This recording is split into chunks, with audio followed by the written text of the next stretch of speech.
Hi, everyone, and welcome to another episode of Chats with Jason. I am, of course, your host, Jason S. Bradshaw, and this is the show that helps you transform the experience to transform your business. Now, today I share with you a conversation I had with Dr. Alex Heublein. He's currently the president of Netsurit in the US, and he joins us with over 30 years of experience in the IT industry. He's worked in senior positions across companies like IBM, HP, Oracle, and others. And today he's leading the US division of Netsurit, which is a digital transformation consultancy. So during the chat, we really deep dive into some of his key insights on how you can leverage digital technologies, digital disruptions, if you will, to help transform the experience to transform your business.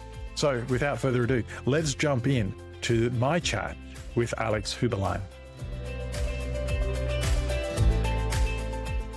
Today, our guest comes to us with a wealth of senior leadership experience in the IT industry, helping businesses really prepare themselves to weather any storm that comes their way and continue to grow no matter the challenges ahead of them.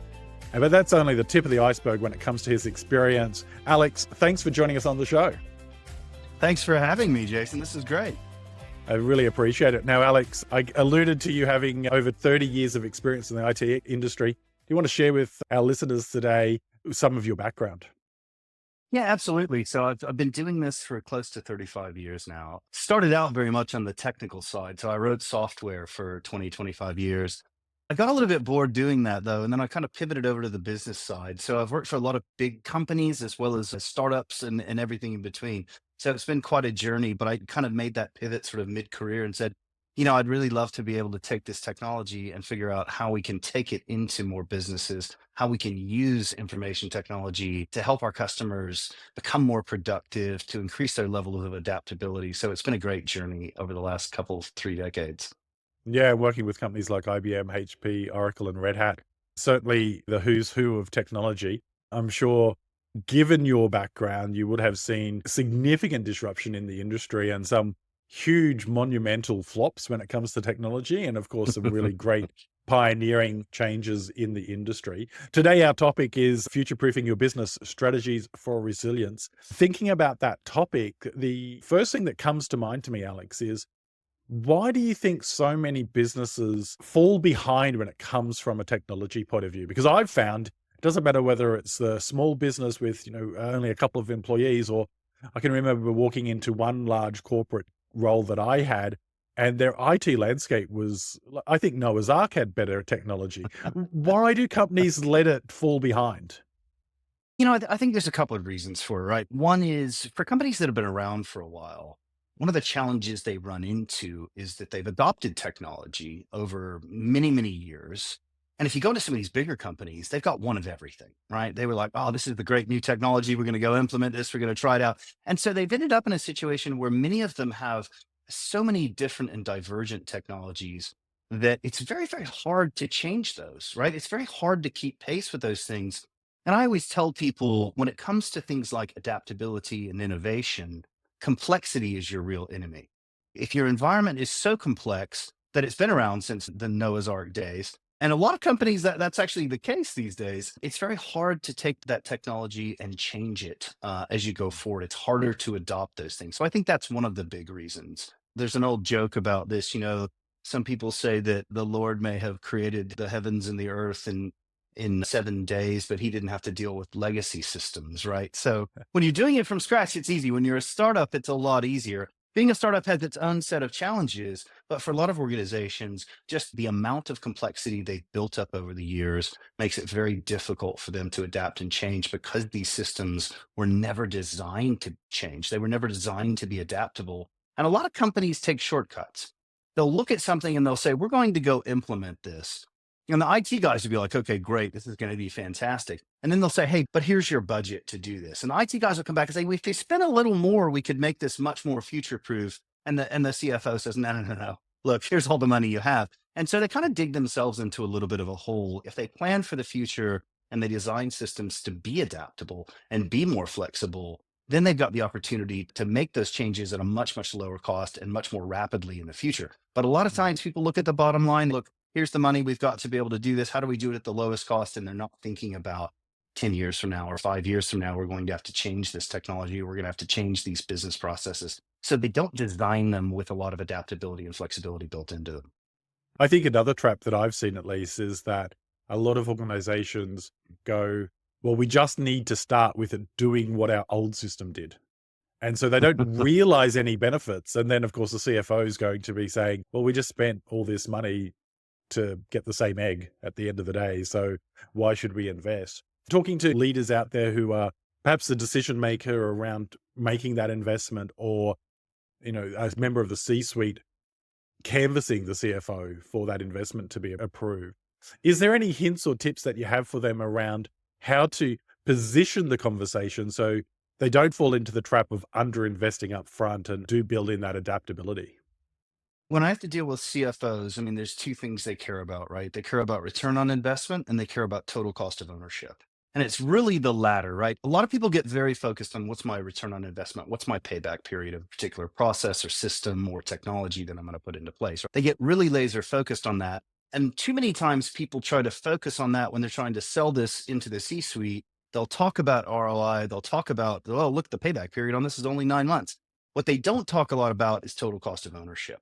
And if you look at most systems and most processes you put in place into a business, it's the long tail economics that get you, right? That's where 80, 90% of the cost is. It's not in that upfront implementation, it's in that total cost of ownership.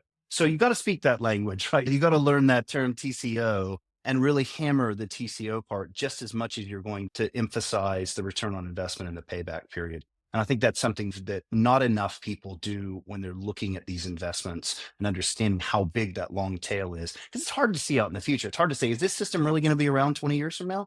We still have mainframe systems out there, right? That run credit card transactions and run automated teller machines and things like that. So a lot of this technology tends to live on much longer than people realized it was going to or thought it was going to initially. So looking at that long tail economics is really important. Yeah, well, I think we've got really good at working out ways to continue to connect to the mainframe system with new systems as opposed to dealing with the legacy system. Thinking about that hint around total cost of ownership. When I was in procurement, I worked as a director in procurement for a period of time. One thing that I always tried, not always successfully, but always tried to do, was bake in unlimited usage or very high usage caps so that when you were having those conversations around total cost of ownership, the CFO couldn't turn around and say, well, okay, we put on one extra employee and suddenly the bill's gone from $1 million to $2 million. So anyone listening, if you're not in the sales side of the software business, they're trying to make sure that you've got yourself a lot of bandwidth when it comes to usage, especially today that most technologies are sitting obviously as a software as a service. Now, when it comes to future-proofing your business, being resilient against the change, I think it's easy for people to say that this is the worst time or the best time to be in business, right? There's always clear view on either side. But the reality is, whatever the time is, it is the time, and there's going to be change. Change in leadership in politics, a change in the economy, change in consumer behavior, that's going to impact your business. So we've talked about some of the issues around not preparing for that adaptability. What can an organization to do if they have got a pile of legacy systems or they're locked into a 4-year contract on a solution that just doesn't suit them anymore? What's the best way to navigate that? Is it just shove it in the corner and buy something new, or how do you think people should navigate those challenges? I think one of the underlying assumptions there is that procuring technology going forward is about buying systems, or it's about buying these SaaS applications or monolithic applications or what have you. What we're starting to see in the industry is a big change there. We're starting to see people look at this much more from a process standpoint as opposed to a system standpoint. And I think that's absolutely critical because you're right. You'll see a lot of people going and say, oh, we're going to implement this big ERP system or this CRM system or what have you. They spend a ton of money on it and then they realize, wow, we're actually not getting what we thought we were going to get out of it. So I think there's a couple of things you can do there. One of them is really to make sure you've got a very, very iterative strategy where you're actually trying things out, you're piloting them, you're doing proof of concepts, you're iterating through these things as you're evaluating them and even as you're implementing them, right? Not go big bang on these things. So I agree with you. Yeah, being able to negotiate really, really high usage caps is great, but it's only great if you know you've made the right decision, right? Getting to that point where Mhm. you know you've made the right decision is absolutely critical. So putting these things through their paces and not looking at them as systems, but looking at them as enablers to a larger set of business processes and starting with the processes as opposed to starting with the systems. That's really, really important. So the second thing that I see is that a lot of people will go out and try to implement things and they want to take these systems and adapt them to their processes. And sometimes it's actually easier to make some modifications to your processes to adapt them to a systems way of thinking as well. So it's a tricky calculus you have to get into there.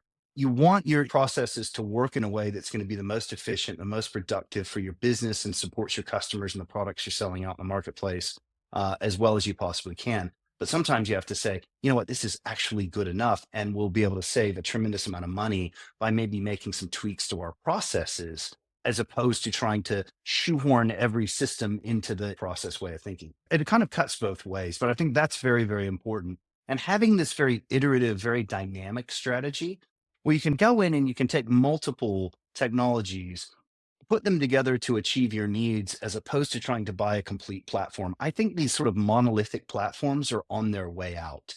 And our ability to develop much more bespoke systems using technologies that are emerging, if you look at what's happening in the artificial intelligence and generative AI world, our ability to create custom applications, custom processes, custom automations for those processes, the cost of doing that and the difficulty of doing that is being reduced every single day. And we've seen this out in the marketplace. We've seen what's starting to happen with software development. I think that trend is just going to continue and accelerate over the next few years.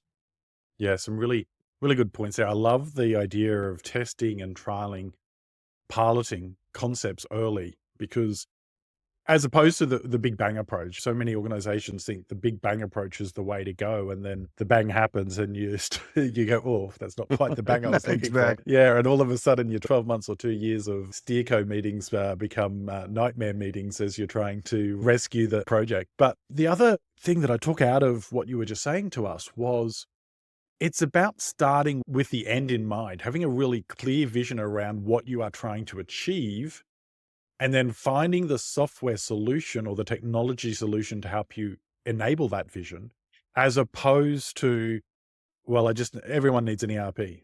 I'm a big company, I need Right, an right. ERP. Let's go and buy an ERP. Like Buy the you can best go and, one. there are some brands out there, I won't mention them, but there are some software innovators out there that have over the last 5 or so years grown significantly through acquisition. And now they have a million different products that they bolt into their cloud. And it's still a cumbersome experience because people are just then going, oh, well, they can do it all.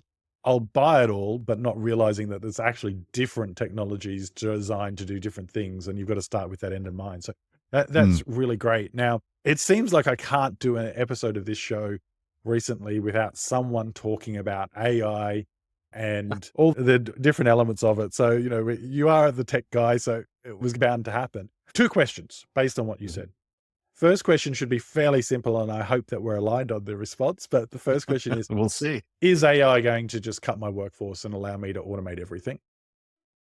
And the second Yeah. question, because you might want to answer them together, is AI truly that panacea that's going to transform the efficiency of my business? I think a lot of people look at it and say, oh, it's going to eliminate a lot of jobs. It's going to make people so productive that they're not going to need most of the people that they have in their workforce today. And then, look, I think in some industries that's probably true, but I have a much more optimistic view of it.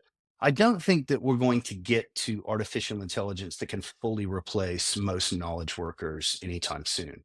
But I do think we're on the cusp of having AI technology that can make their lives a lot easier, that can make them much more productive and free them up to actually go do things that only humans can do.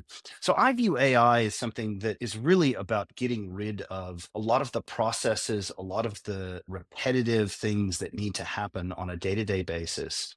Taking those out of the equation, you still need to have some human oversight of it, though. These things don't always give you 100% correct answers. In fact, we tell people, we tell our customers, hey, look, don't pick a use case where you need a 100.00% correct answer because you're not going to get one. But if we can come up with solutions that are 90% good enough, and that's okay, then that's a great use case for artificial intelligence. So I think part of it is picking the right use cases. And that's not a science at this point. As much as I'd love to go tell prospects and customers, I don't know, it's completely a science. We've got it all worked out. We all know it's not true, right? It's still a bit of an art form to pick the right use cases for artificial intelligence and then go implement those. The solutions that if it's 90% accurate or 90% good enough, that's fine. I'll have the humans do the other 10%. Guess what? I freed up 90% of that person's time in doing that. So I think a lot of it is about choosing the right use cases. I don't think AI is going to come in and replace everyone. I don't think it's going to be a panacea, but I do see the massive exponential growth of the capabilities that we're seeing right now in AI. When we talk to prospects and customers alike, there's maybe 1 in 100 that get it, that can actually Mhm. see what's happening in the technology space around AI. Most of them, they're like, yeah, I've used Chat GPT and it's really, really cool. And, I can parse through documents and I can ask it questions and things like that. They're only seeing the tip of the iceberg of what's possible. So I'm a big believer in using artificial intelligence to enhance people's capabilities, to free them up to focus on the things that are uniquely human, to focus them on the creative pursuits. And I don't mean creative just in terms of art or things like that, but being very, very good at what they do and bringing innovation into their business. That's what you want your people doing, right? You want them servicing your customers. You want them building relationships. You want them innovating. You want them coming up with new ideas for products and services, not, oh, I've got to go process these 300 invoices and I've got to do it manually. Taking that out of the way frees up people to do what people do best. Yeah, some great insights there. One of the co-founders of Duolingo actually reinforces your message in an interview recently. He was saying that, of course, they use AI in their business. They would be crazy not to use AI. Just like you mentioned, to take away some of those repetitive tasks that is simple for the machine to get right. And with the right checks and balances, even 90% accurate is good enough. But he reinforced that there's tasks that Duolingo uses to be completed by AI, but then they have the final check done by a human because Mm. it's so important to their brand and their culture that those elements deserve that additional attention. I also love the comment around improving how people work. Having someone in an accounts team, it's an easy example. Manually inputting invoices to be paid is not an effective use of their time.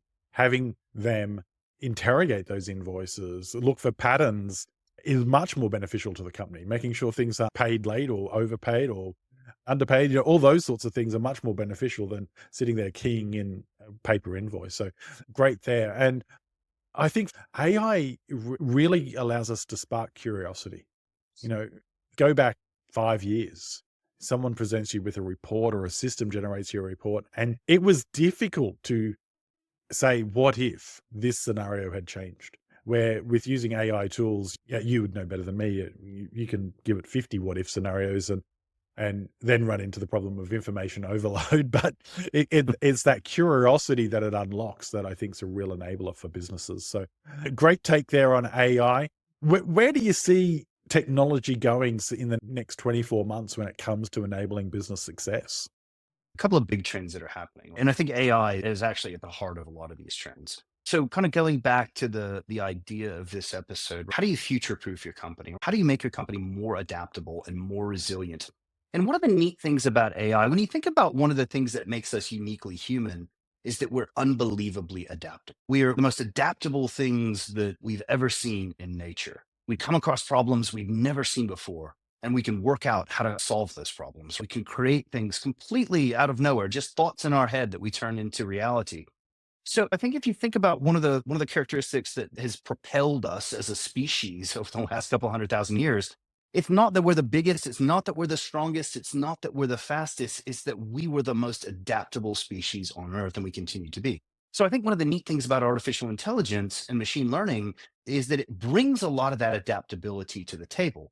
Before, if I wanted to implement this business process or I wanted to do this within my business, I had to go hire an army of programmers. They had to work for weeks or months to build this stuff and write all the source code for it. And then 6 months later, I want to change that thing. Ah, now I've got to go employ that army of people to go change it and test it and so on and so forth. So one of the neat things about generative AI in particular is that it's very adaptable. If I change this one thing, it's much, much better at adapting than any of the technologies that we've seen in the past. So I think having that notion that AI isn't just here to automate things, it isn't just here to do some things for us, but it actually enables us as a business to become more adaptable and more flexible and more resilient as an organization, capitalizing on that and using that when I can make a change in an hour versus making a change to these systems that takes me a month to go make the change and then a month to test and then a month to get it out into production. If I can do that in hours now with similar results, well, now I've got something that is very, very difficult for my competitors to emulate. Right. Business is all about competition at the end of the day. You're always looking to get a leg up on your competition. And I'm a firm believer that flexibility and adaptability, it's very hard to implement. It's very hard to do, but it's very hard to copy. It's very, very difficult for your competitors to do the same thing. So if you can move faster than they can, and you can move with more flexibility and adaptability than your competitors, then you've got a sustainable competitive advantage, at least for some period of time. And I think, well, that's what every business is looking for, is how do I get a leg up on my competition? Yeah, it was just keeping that in mind when you're building out solutions for today's problems, right? How can I build in that flexibility or that adaptability so that if I do need to pivot, if I do need to move, I can do so quickly? Anyone that's followed my work knows that I believe strongly that the experience of our customers and our employees is ultimate to long-term business growth and success. How do you find technology? What do you think the one thing technology is going to do in 2025 to help improve either the customer or the employee experience? Well, I think it can improve both. And I think the trick is using it in the right way. We've seen that people try to automate customer experiences with technology, with artificial intelligence. And a lot of that has not gone particularly well, if we're honest, right? One of the key things to me is, how do I free up time from my people, but to go have those very rich interactions with my customers, right? How do I free them up from all of the things that they're doing today that aren't high value added activities? How do I free them up to actually have those deeper conversations and build those deeper relationships with my customers? That's what I think customers want to see, at least in most of the industries that I've worked in. They want to know that they have a connection with people, they have a connection with the companies that they're buying products and services from. So I think on one hand, you can use technology and you can actually create a wall between you and your customers if you're not careful. But if you use it right, you can free up people to focus in on, how do I build those deeper customer relationships? How do I work more closely with my customers? How do I get them to view me as a strategic partner, not just a vendor? That's the holy grail, I think, for a lot of companies out there. The problem is a lot of them look at this and just say, well, we can just cut a bunch of costs here. And it's like, that's great, but take some of those savings and invest those in working very closely with your customers and building those richer experiences. So I think we can use technology to do both. Yeah, having technology enable an efficient use of the process, policy adherence, and freeing up the human, be connected with the person in front of them, whether it be in person or virtually, so that they can actually deliver an experience. I think that's a great takeaway. So, as we look to wrap up today, I really hope that you, our listener, has got some really great ideas out of today's conversation. But it would be remiss of me to let Alex go without one last question. So, Alex, what is the one thing you think someone who has watched the show today or perhaps is listening to it should start or stop doing as soon as they've listened to this episode? I think the one thing that I encourage everyone to do is to take adaptability and flexibility and make that a key initiative within your organization. Not just as an add-on, not just as an afterthought, not just as a, oh, yeah, we should probably make this process more adaptable a little bit, or this system more. Make that something that's front and center for your business. Because look, we're going through unprecedented change. Now, every generation says that. Every new technology that comes out, oh, it's unprecedented, and we've never seen anything like it. But I think we are in that situation where we are going through an era that over the next 3 to 5 years, we're probably going to see more change, not just in technology, but in the way we do business than we've seen in the last 20 or 30 years. And so if you're not designing adaptability into your culture, into your systems, into your processes and your interactions, if you're not making adaptability a key performance indicator and a key initiative within your business, you're probably going to fail because someone else will. One of your competitors will do that. They'll be able to outcompete you by moving faster and moving more flexibly. And then in the end of the day, if you don't adapt, you really will perish as an organization. And we will see more companies go out of business in the next 5 years than we saw go out of business in the last 20 years. So to me, it's not just a nice to have. It's not just something that, oh, yeah, we should be a bit more adaptable. It's an existential threat to most organizations. And so you can decide you're going to meet that threat head on by designing adaptability. And again, it starts with your culture, it starts with your people. And then that permeates through the rest of your systems and your processes and your interactions with your customers. If you don't make that one of your top priorities as an organization, you probably won't have an organization in 5 years. Yeah, great call out. Embrace adaptability, encourage your business in every aspect, whether from culture to the way you deploy systems and how you respond to challenges with adaptability. Alex, you've been a fantastic guest on the show. I really appreciate you sharing your insights and your time with us today. Jason, thank you so much for the time. Really had a good time here. Thanks so much. Appreciate it.